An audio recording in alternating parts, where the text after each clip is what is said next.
Bonjour mesdames et messieurs, bon réveil et bienvenue dans ce journal. La Direction générale de la salubrité urbaine a lancé hier lundi 12 octobre une opération de sensibilisation des populations à la salubrité. Il s'agit à travers cette opération d'amener les populations à faire le bon geste, c'est-à-dire balayer devant sa maison, ne pas jeter les ordures dans la rue et dans les caniveaux, des gestes dits éco-citoyens. L'opération a été lancée au rond-point d'Abobo à Nador. On en parle avec Herman Niamia. C'est parti pour 5 jours de campagne de sensibilisation des populations à la salubrité. L'initiative de la direction de la salubrité urbaine vise à amener les populations à faire le bon geste.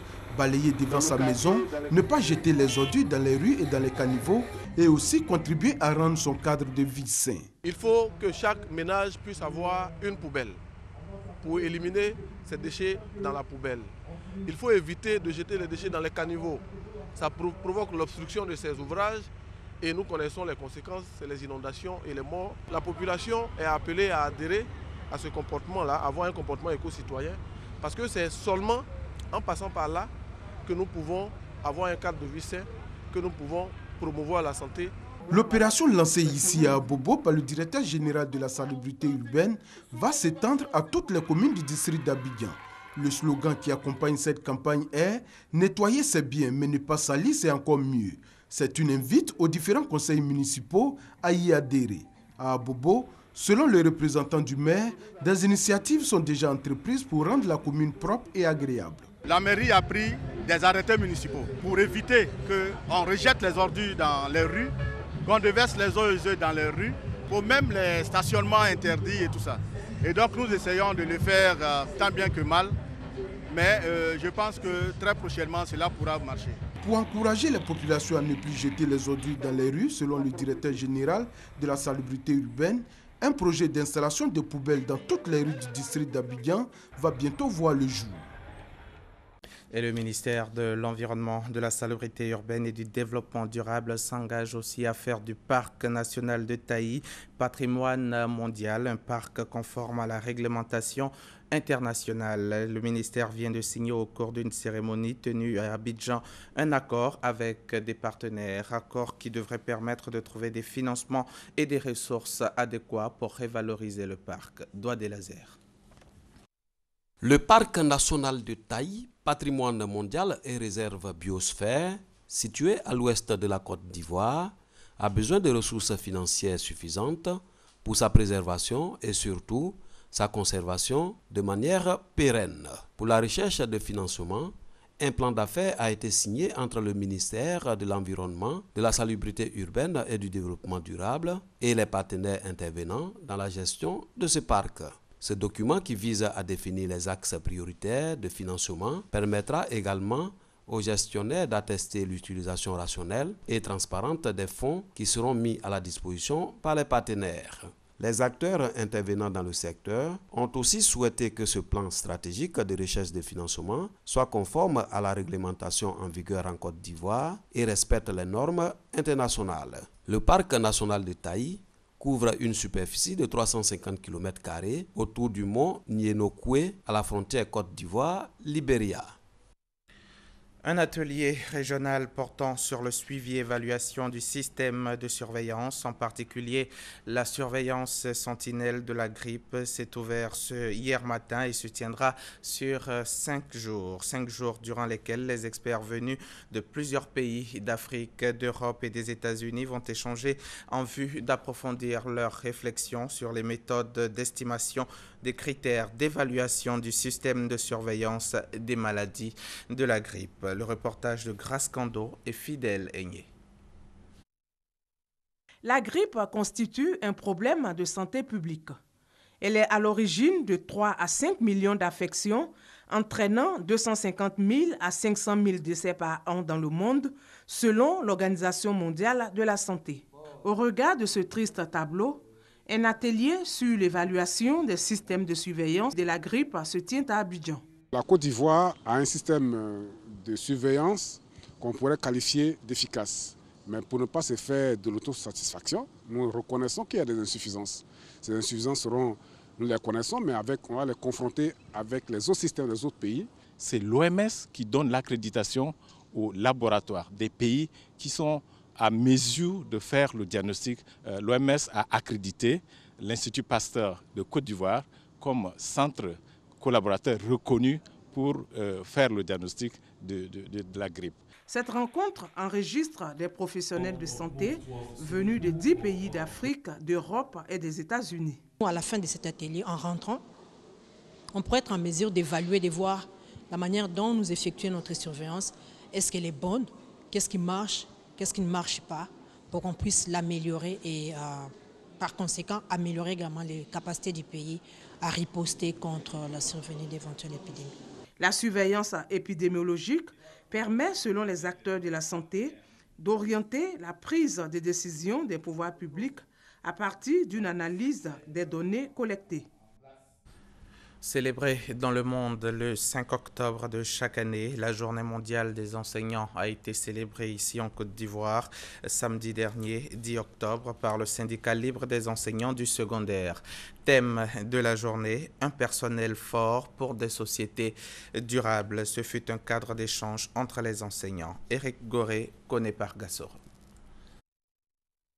La Journée internationale des enseignants a lieu tous les 5 octobre dans le monde. Elle a été créée pour faire la promotion du métier d'enseignant. En Côte d'Ivoire, cette journée a été célébrée par le syndicat des enseignants du secondaire. Occasion pour ces enseignants de faire quelques doléances auprès des autorités.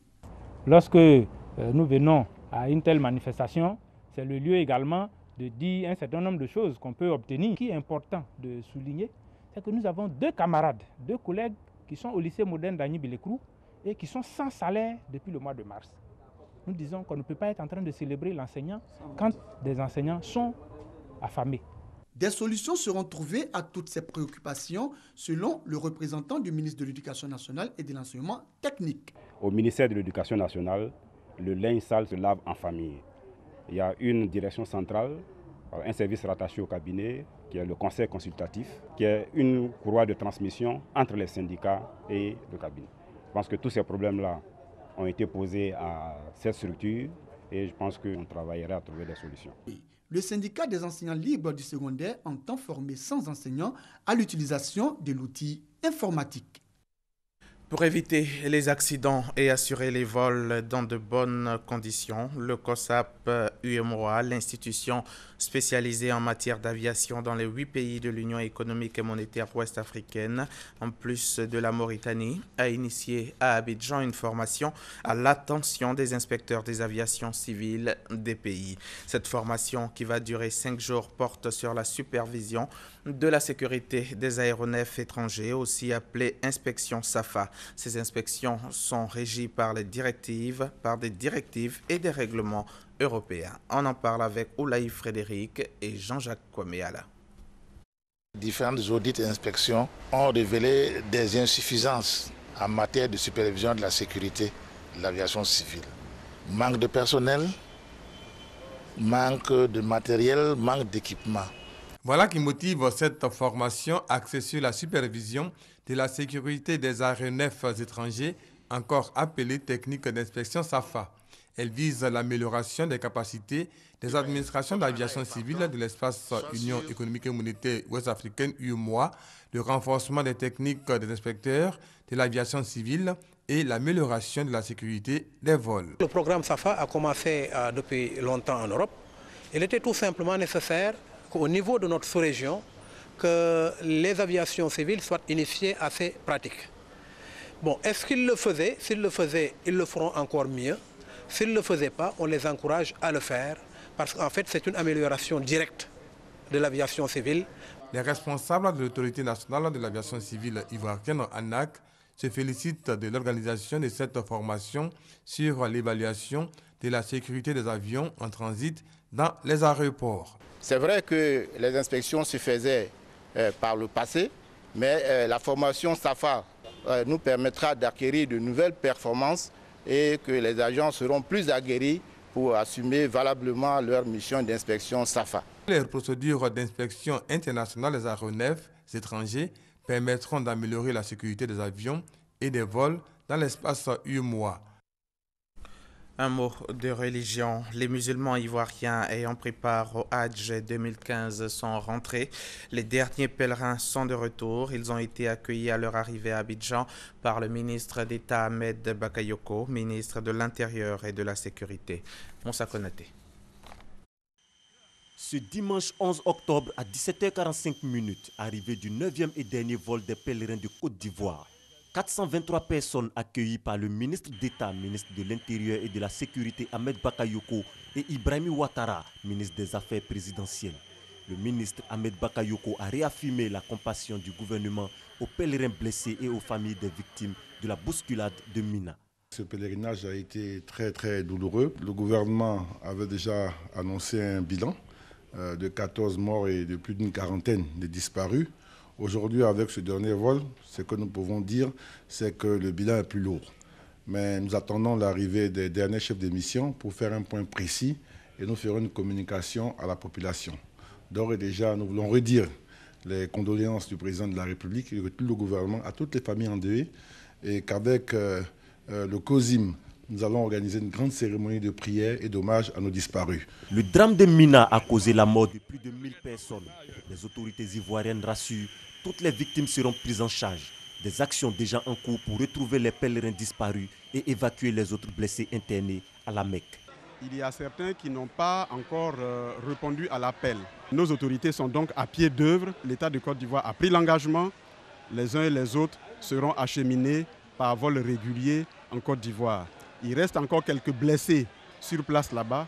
Et au fur et à mesure que ces blessés-là seront en mesure de prendre l'avion, nous serons informés, nous allons informer leurs familles pour que ces personnes puissent regagner la Côte d'Ivoire. Cette année 2015, au total 5200 personnes ont quitté la Côte d'Ivoire pour accomplir le Hajj, 5e pilier de l'islam.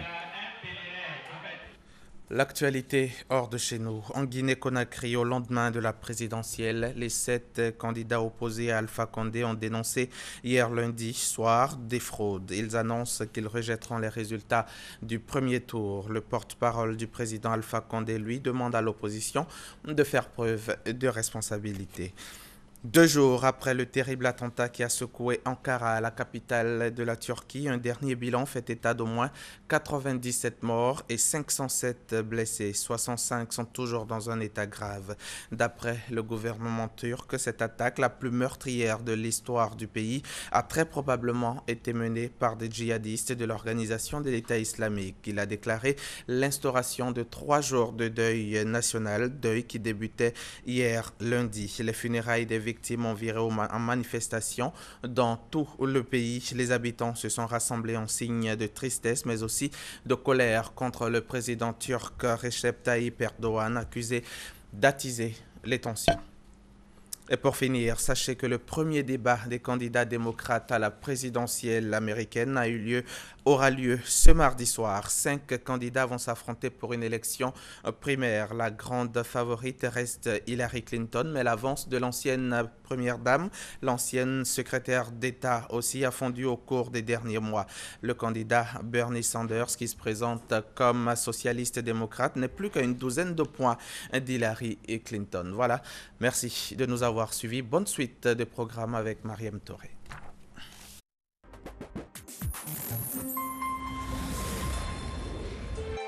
RTI 1, la chaîne qui rassemble.